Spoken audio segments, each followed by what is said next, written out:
Hi, welcome to Happier Ladies. We're sisters who discuss all things related to work, family, and personal growth. We draw inspiration from everywhere, especially from you, our listeners, to keep moving forward with joy and laughter in the big adventure that is life. 1 week at a time. I'm Azizi Williams. I live and work in the LA area. I'm a mom of two, soon to be an empty nester, and I'm an education professional in the independent school world. I'm here with my sister, Malika Amandi. That's me. I'm a SoCal native living in Western Massachusetts, a newish mom, and I work in higher ed. In this episode, we'll recap our favorite moments from the Happier with Gretchen Rubin podcast and Happier in Hollywood, hosted by Liz Craft and Sarah Fain. But first, Malika, we haven't caught up recently on what we're watching, so maybe we can just chat about that right now. What are you watching these days? Well, let's see. I have gotten so into the show on Netflix, Nobody Wants This, which I referenced in our gift guide. It's one season, I think 10 episodes, but they're very short. It might even be 8 episodes. They're like 22 minutes. It's not like a long, juicy series, but I just keep watching it over and over. Why is that, Malika? I think it just hits right. It's like the right tone. It's like rom-com vibes. It's set in LA, but not just in LA. It's set like in Los Feliz, Echo Park, Silver Lake, which is where I used to live. So it's like showing very specific intersections and like freeway overpasses and the Silver Lake Reservoir through the chain link fence, which is like a very local view. Yeah. The top level is like, it's a cute, fun rom-com. I think the bottom level is like, oh, it makes me feel like safe and at home. Oh, it's nostalgic. Very nostalgic. It's like the grays and browns that I just don't see out here, like concrete All and the cement chain link graffiti. fences and the freeways. I think we talked about this a few episodes ago.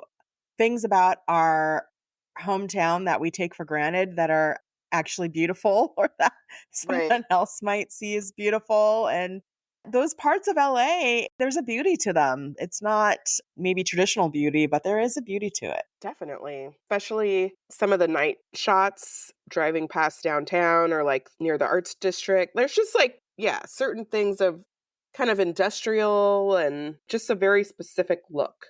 I've talked about the drive through downtown LA at night, but the other drive that I love, that I like, I'm just in awe of every time, and I do it most days, is the drive around Eagle Rock on the 134 freeway, like overlooking Glendale, and on a clear day, you can see all the way out to downtown LA or Culver City, sometimes the ocean even. It's a beautiful stretch of the freeway, and you need that when you're on the freeways in LA. It is a good stretch of freeway. That's very iconic. I mean, I would always have to take that to get to mommy and daddy's house from where I lived in LA. Yeah, it's a very memorable stretch. It is beautiful. Azizi, what have you been watching? I went back and revisited the Frasier reboot. I don't know what the official title is. It's the new seasons of Frasier. I think it's still just called Frasier. Okay. Well, Frasier. I started watching it, and I think I was so caught off guard by how different it was and all the new characters. And I don't know, I couldn't get into it. And so I didn't even get past maybe the second episode. But I recently went back to it, and actually I'm getting into it now. And the characters are starting to grow on me. And aww, I'm loving Frasier and how he still has his idiosyncrasies. And yes. And there's a couple of guest stars now that are familiar. So I'm loving it. I felt the same way. I, at first was very oh, this is just not the Frasier I know and love. But then we kept watching, and I think the show kind of found its rhythm a little bit, maybe by the third episode. And I gotta hand it to Kelsey Grammer. He's still just funny and charming and silly. He's still Frasier. Right. He's still Frasier. And I'm sure the creators kind of were banking on that. They probably knew people aren't going to get it right away. And I even wondered, is it even going to come back for a second season? But then they know what they're doing. And it is still Frasier. He's still Frasier, and he's still fun loving and, doesn't take himself too seriously, and I appreciate what he cares about and those kinds of things. That's fun. Well, good media moments for us. Let us know what you've been watching over and over again.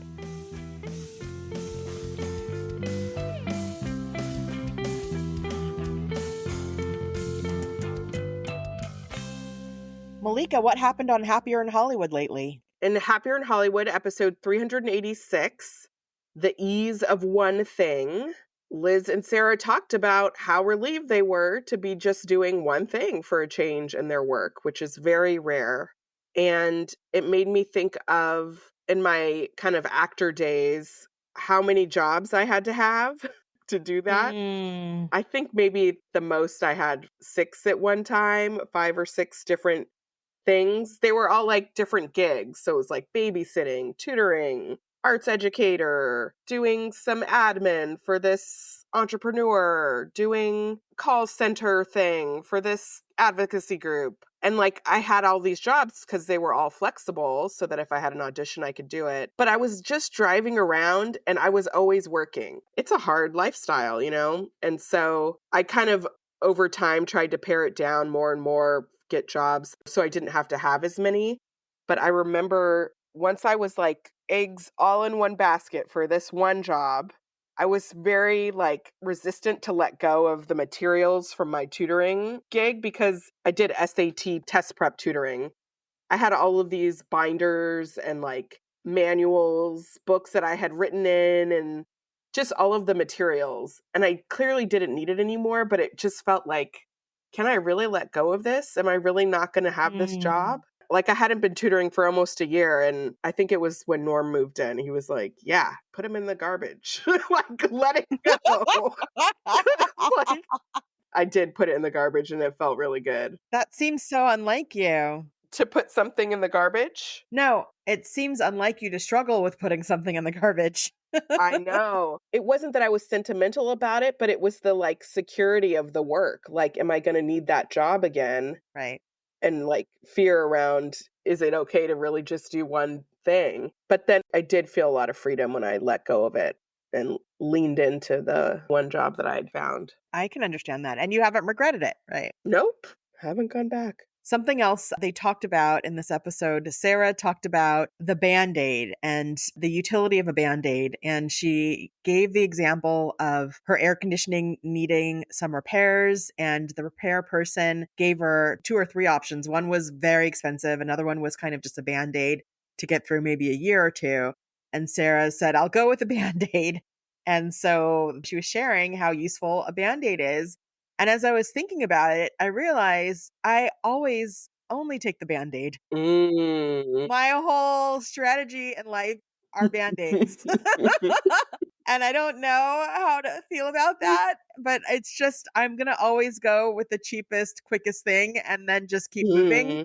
and then put another Band-Aid on there. I'm sure that this is not, the fiscally responsible thing to do. Probably somebody will show me charts and graphs that in the long run, I'm spending more money or being less efficient, but I don't know. That's just how I'm programmed. That's how I've gotten through life so far.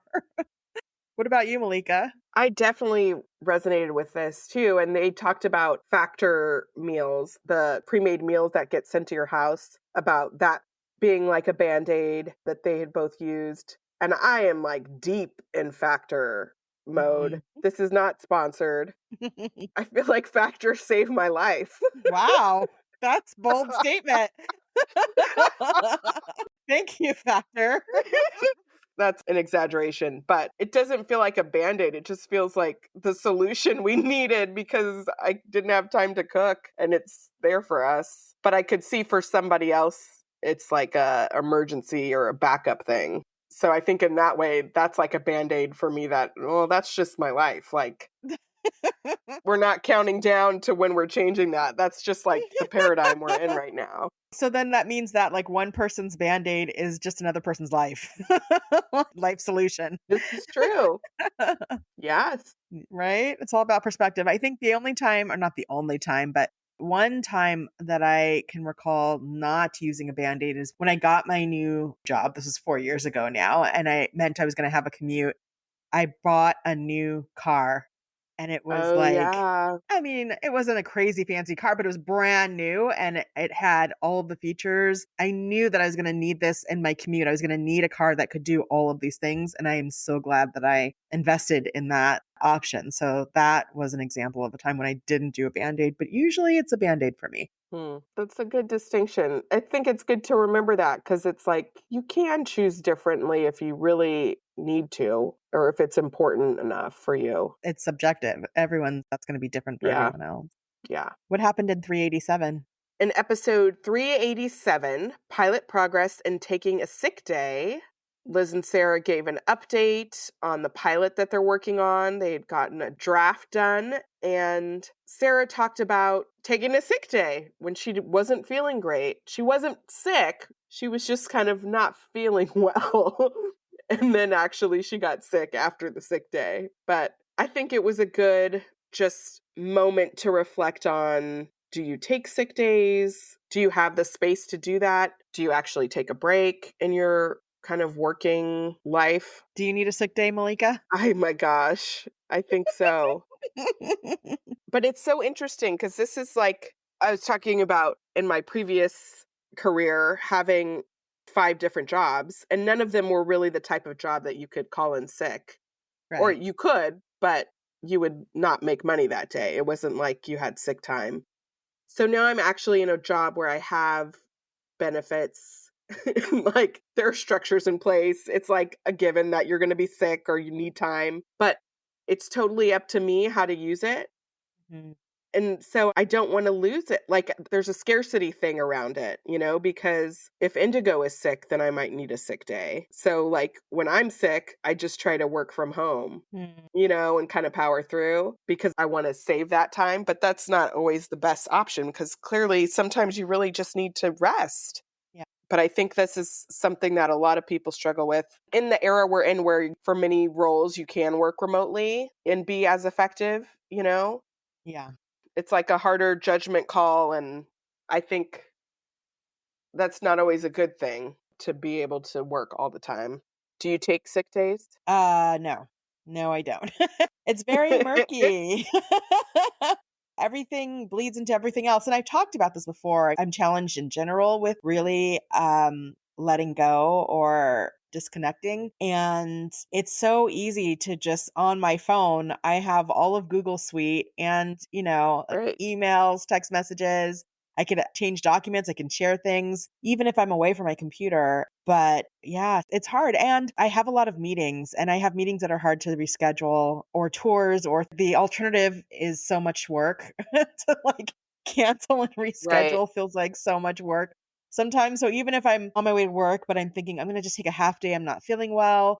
By the time I get there and I rally, it's like I might as well just stay to the end. So Mm, that is what typically happens. The other upside is I haven't really been sick in a long time. I haven't been that sick in a long time, knock on wood, you know. hey. I know. I've been in this really great streak. I got COVID, I think it was last year back in September, and there may have been a day that I was down, but then I was up again, working from home. So I've been in a good streak right now.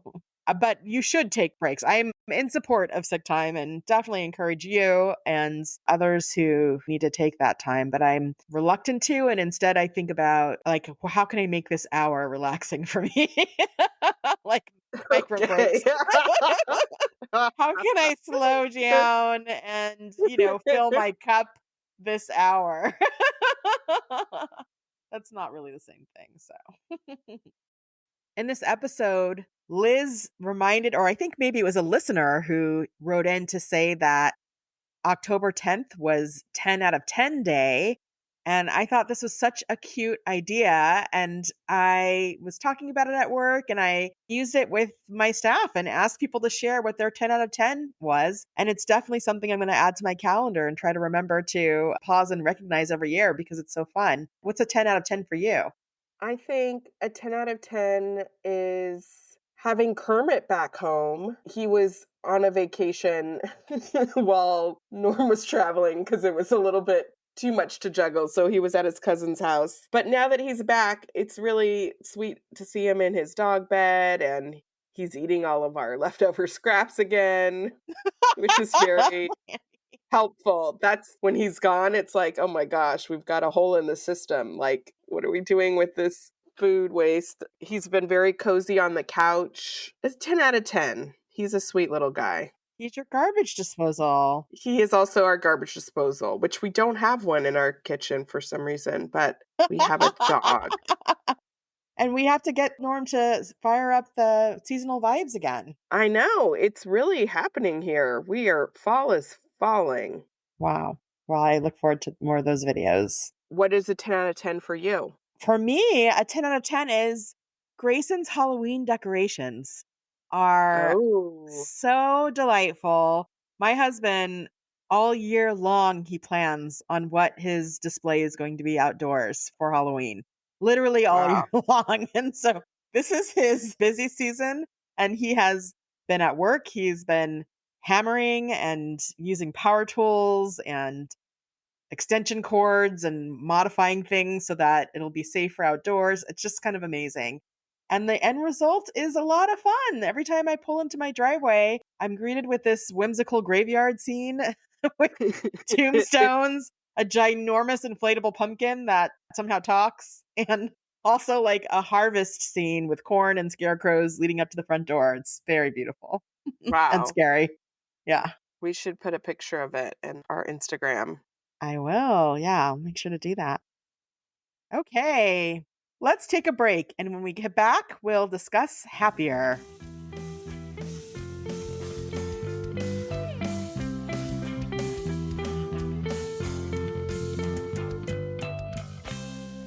Okay, we're back. Let's jump into the more. Azizi, how's your dinner game these days? Well, Malika, I used to struggle with what to cook for dinner. You're cooking now? Okay. Actually, my husband used to struggle with what to make for dinner. I mean, meal planning, grocery lists, yuck. But then we found Prep Dish. It's a weekly meal planning service that tells you exactly what to cook. And now they've partnered with Instacart, so your grocery list becomes a ready-to-go online cart. Oh, what's in your cart, Azizi? All of the Prep Dish ingredients, plus I can add energy drinks, chili crisp, lipstick, whatever, and check out in just a few clicks. Shopping online is so fun. The meals are family-friendly, healthy, and super easy to prep. Dinner is easy to make, and now we look forward to new tasty meals. Prep Dish is offering our listeners 2 weeks free. Just head to prepdish.com/happierladies to sign up. Again, that's prepdish.com/happierladies. With a major selection of the looks your kiddos love starting at just $4 in the Walmart app, a new school year means a stylish new them. Who knew? Find skater skirts and Crocs that say, I'm casual but cool. Sparkly sneakers that say, it's my classroom, you're just learning in it. And preppy polos that say, I'm the teacher's pet, even if they're mommy's menace at home. Find their favorite styles starting at just $4 in the app. The Walmart you thought you knew is now new. Our happy episode that was titled Why Scheduling is Life, Orange Theory Report, and What It's Like to Hike in LA. Scheduling is life. This is so profound. I can definitely use this mantra also, similar to Gretchen. It's something that I have been repeating and need to continue to repeat. It reminded me of this quote. I think it was an Oprah quote, but I can't find what the exact quote was. But it's basically that you should use your time wisely because your life is time. Yep. Did I say that right? We can kind of be flipping about how we spend our time. But that is actually what life is just time passing. So when you think about the structures to manage time passing, for instance, scheduling, it can be a hassle, but also this is what we need to make sure we're living the kind of life that we want to lead. It's so true. I think is why I'm really into planning and getting into that, and certainly is a part of the Best Laid Plans podcast and Sarah Hart Unger's philosophy of like the point of scheduling is so that you can actually get the most out of life. Sometimes I think people feel it's antithetical to living, like planning and Right, that you can't be spontaneous or right. just whimsical. But actually, if you're spontaneous, you're going to default to things and Right. you're not going to be able to track if you're actually doing the things that you want to do. And part of Sarah Hart Unger's process that I really appreciated was actually planning out each day, like in an ideal day, how are you spending your time? And I Hmm. did that as a part of the, return to work process. And it was really helpful because it forced me to be realistic about, oh, this thing actually takes this many minutes, or there's no possible way I can also do this thing, So in my head, I had ideas, but when I actually put it out on paper or scheduled it, I could see realistically, what do I actually have time for? But Yes. right now, I have an irritating problem where there are usually three places that I should be at once, especially on the weekends and, after work because of some of the other volunteer work that I do. And everything is back in person again. I now have multiple times where there are two or three things that I really want to do that I Mm-hmm. can't. And that's where my schedule, I just want to throw it at the wall. Hmm. It's not my schedule's fault that I'm overcommitted, but that's something that I'm trying to address right now. Yes. That is not possible yet to be in Not multiple places. it's not possible yet. That's true, but it is the result of saying yes to too many things. Anyway, that's another episode. Yeah. Ah. The deeper thing is like there is a part of scheduling that reveals your values, you know? Because it's like, what are you dedicating time to? And you do have to make choices about it Mm. because it's finite. Yes, and we've talked about you're saying yes to something means you're saying no to something else. Right. Ultimately. So think about what you're saying yes to and what you're saying no to by default with your schedule. Episode 502 was titled Attend a Reunion, Note the Dinner Party Problem, and Are You a Sculptor or a Lifeguard Parent? Malika, have you attended a reunion? I have. I went to my 10-year college reunion, and that was so much fun. It was a good time. I was like on the fence, and then I was so glad that I went, and I don't know when I'll go to another one, but I definitely want to go to another one. I met a lot of new people, and it was fun to connect with not even the people that I was that close to, but like the people from my dorm who I saw in the dining hall all the time or something, and like a lot of acquaintances, just to see where they are now. And it was a fun time. There was fun lectures and Hmm. good food. 10 out of 10. And you went with your husband, didn't you, to his reunion? Yeah, I went to his reunion recently. I mean, to be honest, less fun because it wasn't my friends or people or Okay. school. Okay, that's fair. It was still fun, and he went multiple days, and so I just came for one day. It was great Oh. to see where he went to college and get a tour, and obviously it was fun in that way because it was meaningful for him, but it's a vibe. Hmm. College reunions. How about you? Have you been to one? Well, I didn't have that kind of connection with my college because I was what they call a non-traditional student. I went to college. I took a long time off. I came back, but I was much older and things were a little bit different. And also, I went to a very, very large institution. So there just were a lot of people. And I ended up not making that close of connections with folks while I was there. Anyway, at college, I did work at the jobs that I had, but not so much in classes or in school. So the short answer is no. No, I haven't been. But it's interesting because as I thought about it, I did have a connection with the city and I loved my time in the city. And Mm, when I did go back, I mean, can I say where I went to school? Is that a secret? sure. No, Right? it's on So the internet somewhere. it's public domain. I went to UC Berkeley, and when I came back as an older student to finish my degree, I worked at the preschool on campus and I just loved the city. I loved the city of Berkeley and I love the campus. I love the college campus and all the things that are going on at different times. So I maybe now would like to establish a relationship with my college even though I didn't have it then, and everyone I meet would probably be new to me if I were to go to a reunion, but I am kind of curious about what that's like. So maybe it's something I'll add to my list to look into. But I did participate in high school alumni events. I don't live far from my high school, and so I was on an alumni committee for a while. And even my middle school and my elementary school, I've gone to alumni events there. So they are fun. A great way to reconnect and remember your past self. Mhm. They talked about a parenting paradigm. Are you a lifeguard or a sculptor when it comes to raising your children? So, a sculptor is somebody that might be really intentional about what they expose their child to and kind of believe that they can really shape their personality or their interests. And a lifeguard is more like making sure that they don't drown, whatever they're doing, but kind of being more hands off.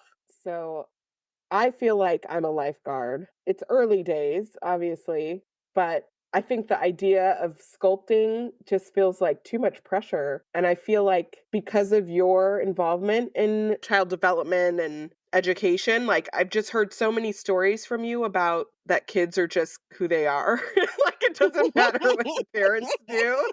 That I've heard your reflections over the years, and I think that's kind of seeped into my system of like, I think this kid has got a lot of his own things, and obviously we want to be supportive and keep him safe, but like, I don't know how much I can actually shape him anyway, even if I wanted to. What about you, Azizi? I'm definitely a lifeguard. And I remember your son Indigo just had his 2-year birthday. And I remember when Ilea turned 2, and I was like so relieved that I kept her alive for 2 years.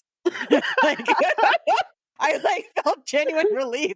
Like, oh my gosh, I was able to keep this helpless child alive. And now I have to keep doing that over and over again. Oh, it was such a relief. But yes, as an administrator and as someone who has, studied children and child development, I have just worked with so many children and families to recognize that as a parent, you are the nurturer, but you have very little actual influence on the outcome. You could really screw it up if you go the wrong way or, don't nurture and play the role of nurturer. But in terms of sculptor, I don't know. I don't necessarily believe that it has long-term benefits, beyond maybe when you are making all the choices for them. But of course, you want them to be able to make their own choices. Like that's the ultimate goal. So that's definitely where I stand. But, I also feel like, well, it's a little bit more than lifeguard because we are providing and supporting and finding ways for them to do the things that they love and support what they have interests in. But also, that's how we were parented, right? And I have no regrets about that either. So that's definitely where I fall. But something I'll keep thinking about. I appreciate the framework that she provided. I think that could be helpful for others. Definitely. We love a framework. In episode 503, the title was An Unexpected Way to Spark Creativity, Gamify Clutter Clearing, and Why Quirks Mattered.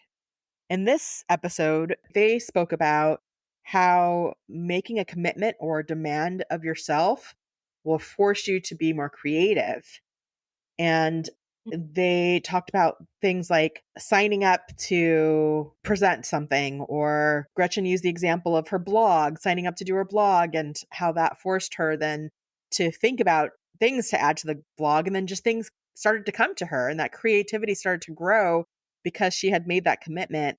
And she shared a similar story with her daughter as well. And I thought this was a really interesting concept.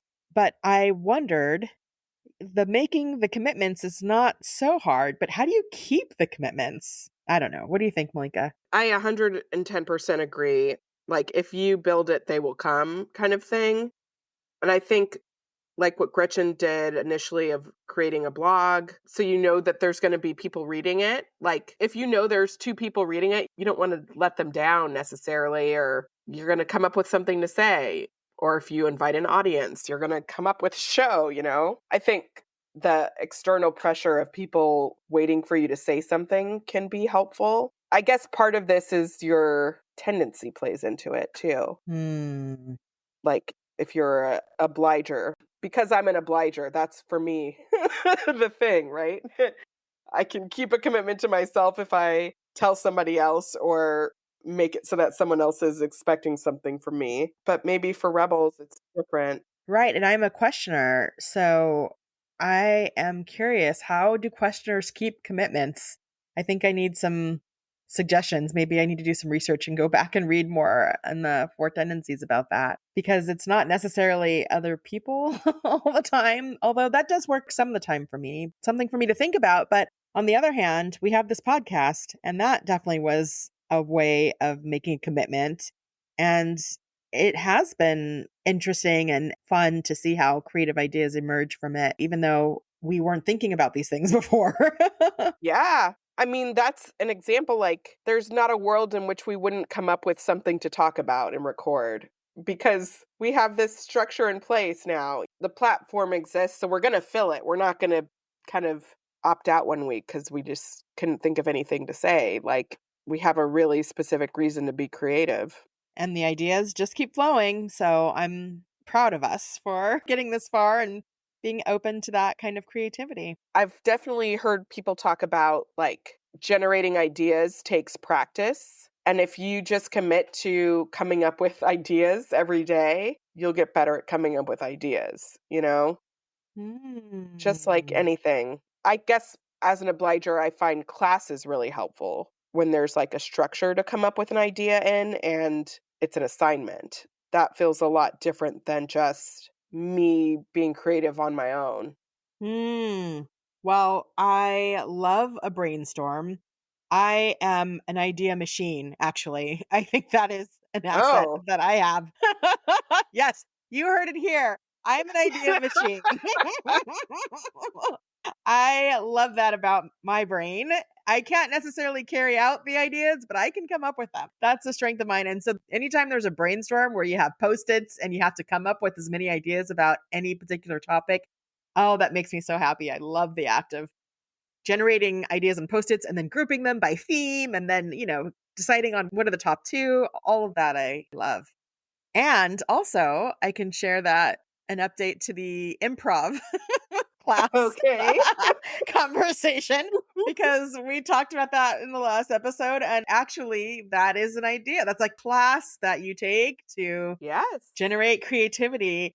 And I was sharing it with my friend Reagan, this idea, and she's like, I'll take a class with you. It's like, Hey. oh, okay.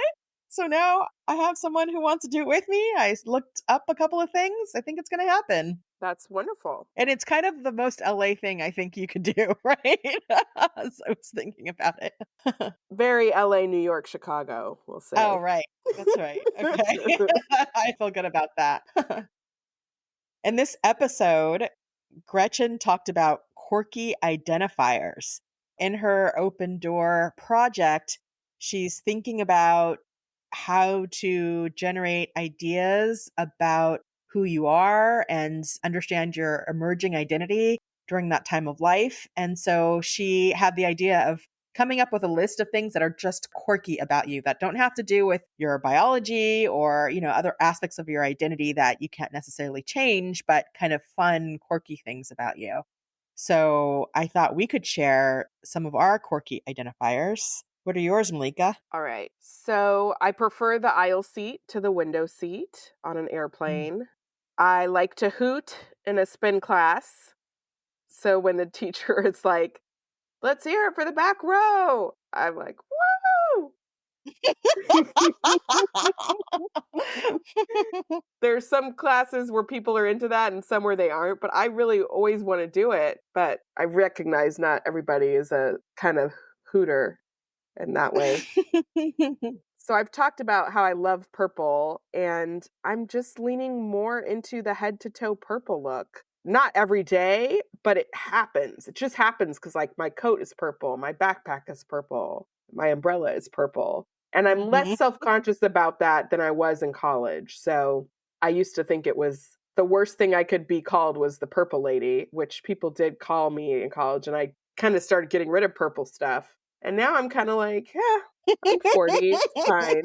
I can be the purple lady. I like red vines, but only at the movies. And I'm very good at hula hooping. I've won some contests. Wow. I mean, small contests, but Okay. I don't remember reading about this in the newspaper. I have at least one competitive hula hooping event. It was at the school level, but still. What are your quirks, Azizi? Those are beautiful. I didn't know about the red vines. I have feelings about that, but that's okay. Do you like This is Twizzlers? yours.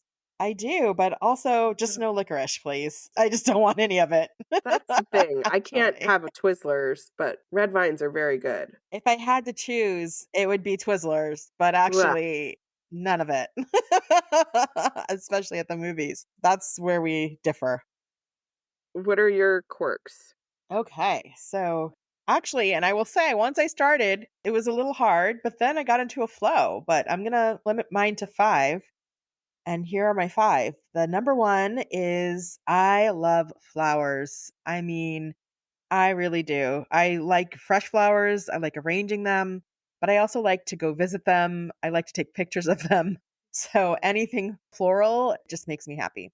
Number 2, I'm in my auntie era. I love being an auntie. Thank you, Malika, for giving me this gift of a new identity. I like to send Indigo cards and think about his gifts, and I love to watch videos of him. It's so fun to be an auntie. Number 3 is I'm a foodie. I really like food. I like different food combinations. I like trying new things. I love sauces. I'm a very saucy lady, my husband calls me. And if you're going to offer me a sauce, then give me all of them. I want one of each of your sauces because I don't know. I just love flavors, and I will spend $100 on a meal in a heartbeat, but I will not spend $100 on any item of clothing. And that is just my priorities are that food experience is going to be priceless, but something else, it feels expensive for some reason. Number 4, I really like to spend time alone. And this is a part of my identity that I'm getting to explore now that my children are older. I get to have longer spaces where I can choose to be alone, and I love it. It's so delightful. Number 5, music is magic for me. Music makes me feel things. I can cry hearing a song. I can laugh. I get tingly, like hearing music and different kinds of music, different songs. It makes me feel so many emotions. So that's something I know about myself, and I lean into music in those ways to kind of change my mood or to help me connect. Those are mine. Very nice. I'm totally with you on the foodie identity. I feel the same way about spending money on food is so easy for me, and it's not very easy for me to spend money on clothes, even though clothes last longer. Right. I know. I don't understand. And you're probably like back to the Band-Aid conversation. You probably should spend more money on Oh my clothes. goodness. Yes. I hear you. Like a good meal with a cocktail and a friend, like, oh, easy. Could spend, yes, $100 and not feel badly about it. Just be like, great, we had a good time. Yeah. But if I am buying a pair of shoes that's over $100, it really feels like a hard thing. Like, oh my gosh, I'm spending so much money. Yes. I don't know why that is.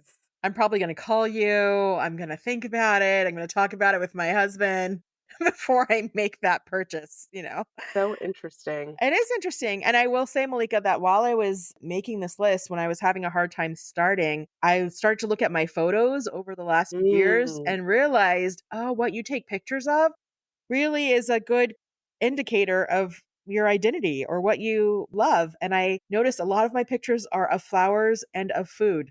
Like that was a There you go. good marker. Like I take pictures of my meals now, and that helps me remember and brings back all the happy feelings around that meal. And I take pictures of flowers just when I'm out. I'm taking a picture of a flower if I see one. So that's a good tip. There you go. Wow, that's a fun activity, thinking about your quirks. Let's take a break, and when we come back, we will share our peaks and valleys. This episode is brought to you by Nespresso and Samra Origins by the Weekend Coffee Collection. Introducing Samra Origins. My collaboration with Nespresso is a connection to my roots, to my mother, Samra. Coffee that hits the right notes. It transports you. Crafted with unique notes and bold, soaring flavors. Experience a taste that moves you. Nespresso and Samra Origins. Discover more at Nespresso.com.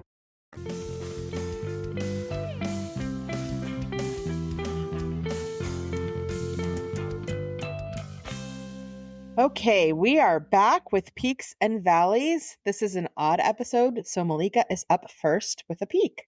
So I live across the way from a farm, and there are cows there. The cows are there year round, but they're not always in the field that's across from my house. So we don't see them all the time, but they do typically come into this field in the fall. But then sometimes they don't. Last year they didn't come at all.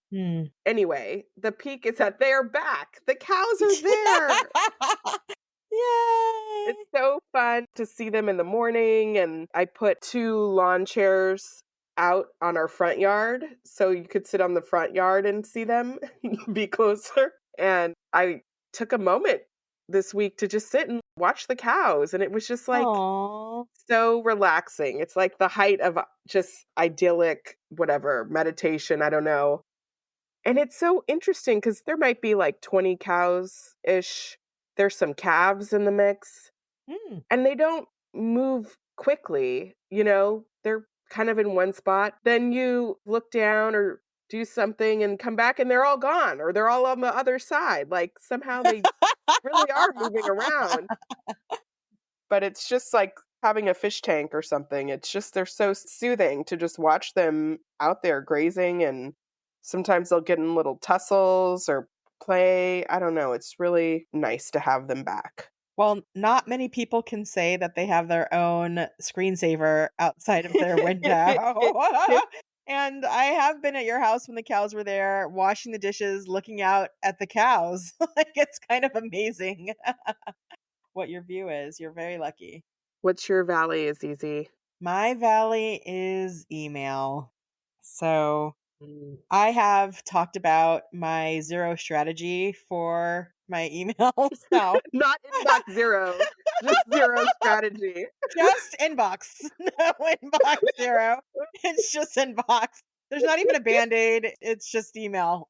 And this has been fine for me. I could go back and search for any email I've ever gotten almost any time, and I can find it, which is a cool trick. But I recently discovered last week that I missed an important email. I was trying to schedule an appointment with someone who has a very limited schedule. They're very busy. And I was really eager to meet with them and make a good impression. And then I realized a week later that I hadn't heard back from them. And I went back to look at my email, and they had responded to me that they were available like a week ago. I was like, here it is, universe. My non-strategy is, surprise, surprise, not working. And I missed some emails, and that's not okay. So I need to reevaluate my non-strategy and maybe start with a Band-Aid. I don't know. To figure this out. So that's my valley, email. That's one of those feelings. I think we've all been there. The moment you realize you missed something, that's a really hard feeling. Yeah, it doesn't happen that often to me. It happens rarely. And this time it was a really kind of a big deal. So it's time to reevaluate my system. Well, that brings us to the end of our episode. Azizi, let's leave on a happier thought. What are you going to try this week? I'm going to try to make progress with my improv class. See if I can get that going. What about you, Malika? I am going to dip a toe into Frasier again. Oh, the second season of the reboot. Nice. Thank you so much for listening to this episode. You can find our show notes in the episode description. If you like us, rate us, review us, and tell a friend. And don't forget to follow us. Send us a message at happierladies@gmail.com and tell us something you liked about Happier and Happier in Hollywood this week. Our show was edited by Magnus Bjorgum, and our theme music was created by Wyatt Muncie. You can find us on Instagram at happierladies and on the web at happierladies.com. All right, Malika, have a happier week. Have a happier week, Azizi. Bye. Bye.